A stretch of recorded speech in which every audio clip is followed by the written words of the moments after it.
جاء من حديث أنس بن مالك قال صلى الله عليه وسلم: إن الله لا يرفع العبد الدرجة في الجنة، فيقول العبد: يا رب ما هذه؟ أعمالي لا تصل بي إلى هذه الدرجات العلا.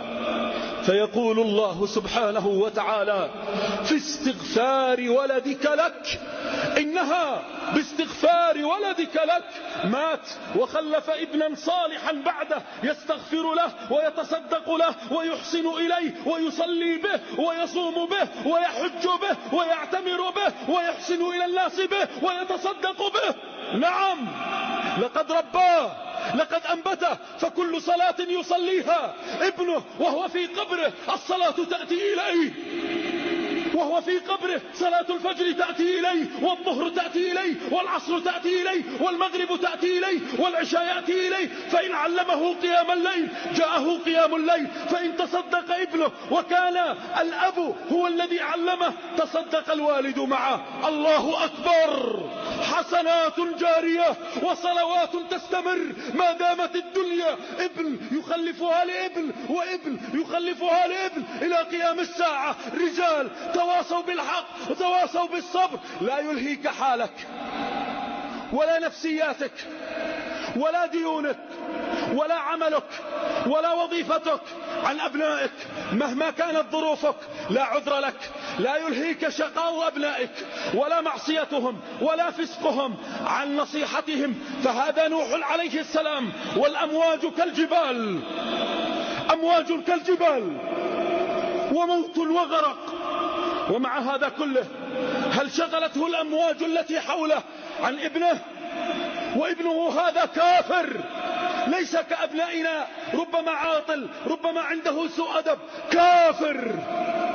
فهل سبه وشتمه أم ناداه فقال: يا بني اركب معنا ولا تكن مع الكافرين؟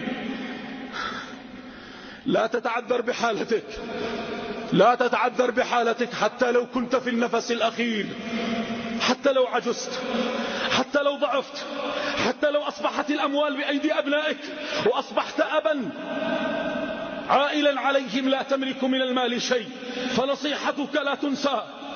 أم كنتم شهداء إذ حضر يعقوب الموت وهو في الموت وفي الرمق الأخير إذ قال لبنيه: ما تعبدون من بعدي؟ أراد أن يتطمن على الوصية التي أوصى بها ووصى بها إبراهيم بنيه ويعقوب: يا بني إن الله اصطفى لكم الدين فلا تموتن إلا وأنتم مسلمون. حتى لو كنت في ساعة الاحتضار لا تنسى الدين. أيها الأحبة، بعض الآباء في ساعة الاحتضار يعمل عمل يكتب الله له به النار. جاء من حديث أبي هريرة وصححه العلامة أحمد شاكر عند الإمام أحمد، قال النبي صلى الله عليه وسلم: إن الرجل لا يعمل بعمل أهل الجنة 60 سنة، وفي رواية 70 سنة، ثم يوصي بوصية جور تدخله النار. وإن الرجل لا يعمل بعمل أهل النار 60 سنة، ثم يوصي بوصية خير فتدخله الجنة. عند موته ينادي أبناء ليحتال على بناته: تعال أبيع لك واشتري لك، تحتال على ابنتك؟